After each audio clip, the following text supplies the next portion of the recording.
Well, in my opinion, the whole TNA Hardcore Justice, or in my actual opinion, ECW Hardcore Justice, was a very interesting event. I can't say it was great, apart from 3 matches that stand out for me. The main one, in my opinion, has got to be Dreamer versus Raven. That was a fucking battle to the end. It truly was the ultimate showdown, and with Mick Foley in the mix as well, which had to happen. Obviously, with him being a hardcore wrestler that Mick Foley is, he had to be part of this show. In any way, I would have been acceptable for him to have been in that show. And say he was special guest referee, I think it was fantastic. It was nice to see Richards get involved again with the meanie. Okay, it's not really a blue meanie, but still. It reminded me of a bit when Raven almost lost Tommy Dreamer in the old ECW days, and then they came out and cost him. Maybe that's what they were trying to play that kind of story for. Second match, Team 3D versus, the Dudley Boys versus Balls Mahoney, Cojones, and Axel Rotten. I think that was fantastic. I mean, I'm a Star Wars fan, so hearing the crowd shout, use the Force, I thought that was fucking hilarious. And the whole lightsaber duel between Bubba Ray and Balls, fantastic. The Flaming Table, I'm glad that came back in because it needed to be. It represents hardcore, fire, obviously. The Gangsters returning for the first time in 13 years, Mustafa and New Jack making a return. I think that was very impressive that they was able to do so. New Jack not changed at all, apart from maybe he's got a few more scars. Still a fucking hilarious character, the homicidal chap himself. Whole guitar thing with Joel Gertner, I thought that was fantastic. Gertner tries getting in the ring, both fucking KO on floor. That was quality. Joel Gertner's promo itself was quite fucking funny. I was having quite a few stitches after that. The last match would have to be Sabu and RVD. Now the reason why I choose the bottom of the pile is because what is a great match between RVD and Sabu? They've always been great matches. Even when they've teamed up, they've been great matches. So there's no point in me trying to put that to the top of the pile because it always does. So for this time, they're at the bottom. As for TNA's ECW Hardcore Justice itself, overall, I'm giving it a 7 out of 10. And the only reason I'm giving it a 7 out of 10 is because of them 3 matches. I'm not saying that people like Rhino and Brother Run Spike Dudley, or Little Spike Dudley, and Al Snow wasn't good matches, along with obviously Tony Mama Luke and Little Guido versus, can I call her face now? Swinger and Diamond.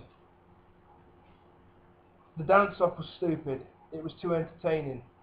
ECW wasn't about entertaining with fancy things here and there like that. They were in your face, hardcore wrestling, and they were professional wrestling at its best. When Swinger and Diamond decided to do that whole dance-off thing, reminded me too much of WWE now. It was too PG rating. I mean, Just Incredible versus I can't remember now. Really Incredible face. Just Incredible. PJ Polaco. Really face. I can't remember who face, but anyway. Too Cold Scorpio. Now Scorpio, it was nice to see him return as well, and same with Just Incredible, but obviously PJ Polaco. I like the whole fact that the whole night it was a massive dig at the WWE, as if to say, you fucked us about for, let's see, what, 4 years, and then you killed us, and we didn't get nothing out of it. Sandman coming back was inspirational, in my opinion, for hardcore wrestling in TNA. The whole Kane standoff thing between him and Just Incredible. Okay, you know Sandman's going to win, because Credible hasn't been known for a while to be around. So obviously Sandman, everyone hears Sandman, you know who's going to win this Kane match. Right, getting to the WWE. The whole PG rating thing needs to die. Otherwise, WWE pretty soon will die. Maybe not financially, but spiritually, the fans will not tune in. Only the fans of today. Obviously because they wasn't brought up around, and if they were brought up around the whole Attitude Era, then you'll know how hardcore that used to be. Here's an idea for Vince. Bring ECW back. You have it. It's copywritten by you now. Bring it back. Get Heyman to run the damn show. Get him to run it. Make him manager, general manager, but get him to do vignettes as well, promo work and stuff. He is. You've read obviously about Paul Heyman. Heyman was great with building characters. He could grab anybody off the street if they wanted to be a professional wrestler and they wanted to wrestle for him. He could do it with them. Tommy Dreamer, Sandman, Raven, Rhino, Al Snow, Spike Dudley, the Dudley Boys themselves, Richards, Swinger, Diamond, C.W. Anderson, people like Too Cold Scorpio, Jerry Lynn, obviously after his injuries now sustained, Balls Mahoney, Axel Rotten, the Gangsters. There's a lot to choose from. Rey Mysterio, get Psychosis back in the fold. It's a shame for the passings of Chris Benoit and Eddie Guerrero, and obviously Dean Malenko is now retired and been retired now for quite some time.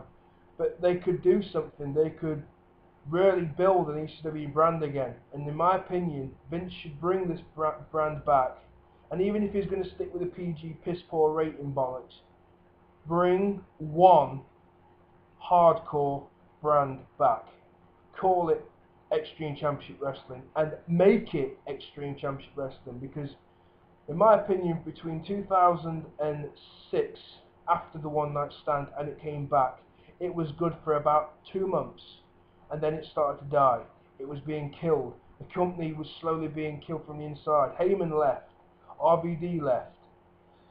Dreamer left. Well, say Dreamer left. He waited to the end.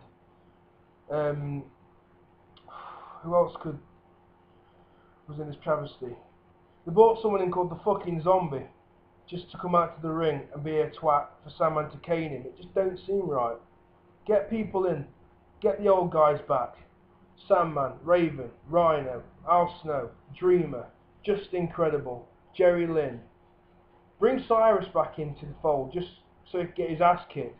Gertner and Styles could front the damn thing as commentary. There's so much they could do. If possible, if he's up for it, bring Taz back into the fold. Get Flaming Tables matches back in. Get hardcore matches back.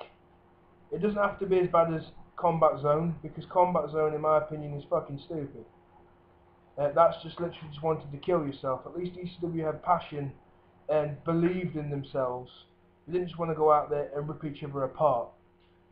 Vince, you have the opportunity to do this. The amount of money that you fucking get, you're telling me that you couldn't bring this brand back. One brand. Forget PG rating. Make this fucker an 18 or at least a 15. See if you can get some language barriers dropped. Do something, and I promise you, it will be the biggest thing in wrestling history. Think about it. ECW under WWE name, but under ECW rules. Any match can happen any way it chooses to be.